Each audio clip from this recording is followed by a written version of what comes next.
Kwa nini marafiki wa Iran, kwa maana ya kwamba China pamoja na Urusi mpaka hivi sasa hawajakuwa na matamko makali? Hatujamwona Xi Jinping akitoka akizungumza, akitweet, akizungumza kwenye mitandao. Hatujamwona Putin.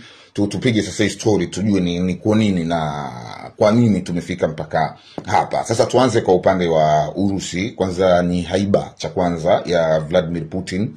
Kumbuka ujamaa kabla ya kuwa rais alikuwa ni jasusi, amehudumu zaidi ya nchi 38 kote ulimwenguni. Sasa hili jambo walihitaji kukurupuka.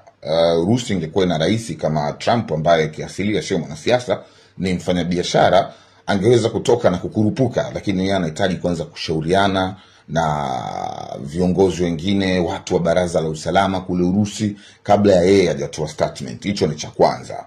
Cha pili, Urusi mwenyewe amepambana kwa muda mrefu na mataifa zaidi ya 10 pale Ukraine, tusilisahau hilo.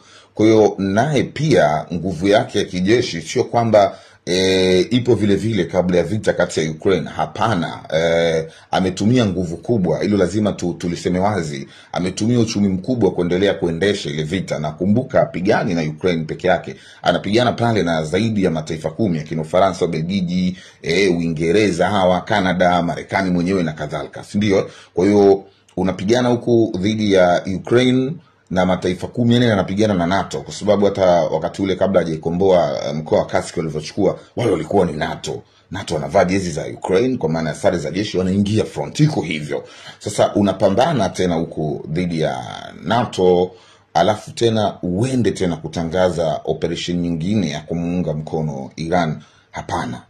Inabidi uende kimya kimya nyuma ya pazia, usitangaze hadharani, kwa sababu utakuwa unaendelea kuiweka nchi katika hali ya sintofahamu, kwa sababu Urusi mwenyewe yuko vitani. Ingawa Urusi na Iran, kuna mtu aliniambia wana ushirikiano wa kijeshi katika kuuziana silaha, si kushirikiana kijeshi endapo mmoja atavamiwa. Ushirikiano wa kijeshi wa kushirikiana kijeshi kama mmoja atavamiwa uko baina ya Korea Kaskazini pamoja na Urusi, ila sio Urusi pamoja na Iran. Hilo ni swala la pili. Timing baba, timing ya Urusi sasa hivi sio nzuri kuingia vitani tena na Marekani kule Iran.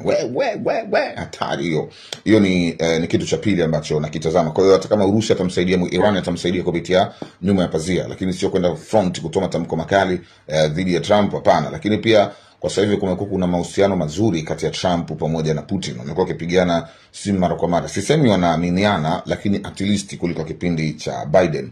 Kwa upande wa Mchina kawaida yake, yeye kipaumbele chake sio vita. Mchina kipaumbele chake ni biashara. Yeye anawaza kuwa taifa lenye uchumi mkubwa zaidi duniani, kuendelea kushikilia pale, kufanya biashara zaidi ulimwenguni. Kwa hiyo hawezi kupambana na Marekani kichwa. Na kama Mchina angekuwa anataka kupambana na Marekani, angemtoa pale Taiwan. Taiwan ni ya China, lakini Marekani amekaa pale na amefanya Taiwan kuwa nchi huru, na yeye ndiye ambaye anaiongoza pale kutokana na madini muhimu ambayo yanapatikana pale Taiwan. China yeye kila siku tu anarusha ndege za kijeshi zinazunguka pale Taiwan kisiwani, zinarudi Beijing, zinarudi Beijing. Kwa hiyo cha kwanza, Mchina angekuwa anaweza kukabiliana na Marekani, angemtoa pale Taiwan, yani angemtoa katika ardhi yake. Sasa Mchina yeye anakabiliana na Marekani kwenye biashara, mambo ya kuzidishana ushuru na Trump, mambo ya nini, ndo mambo ambayo yanaenda. Lakini kusema eti Mchina atoe askari wake, atoe nini, hapana. Hiyo si tamaduni ya Mchina. Utamaduni wao ni kufanya biashara na kuongoza. Wapo tayari kuingia katika mgogoro na nchi yao kwa sababu hiyo. Lakini pia kuna njia muhimu pale inaitwa Hormuz, ambayo inasafirisha mafuta mengi yanayoenda China.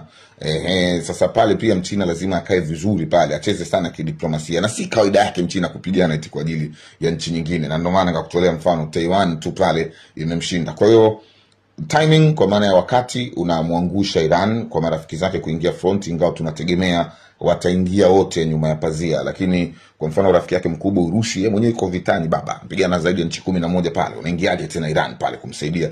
Inakuwa ni hatari, lazima uingie nyuma ya pazia. Mchina ni rafiki ambaye atakusaidia kibiashara, hata siku moja atakusaidia kivita, labda akupe vifaa upambane, lakini eti atume mabomu, afanye kama Marekani anavyomsaidia Israel, ndoto. Si kipaumbele cha Mchina hata siku moja. Hapa na Fisho Zungu nasikia tuchambue pamoja.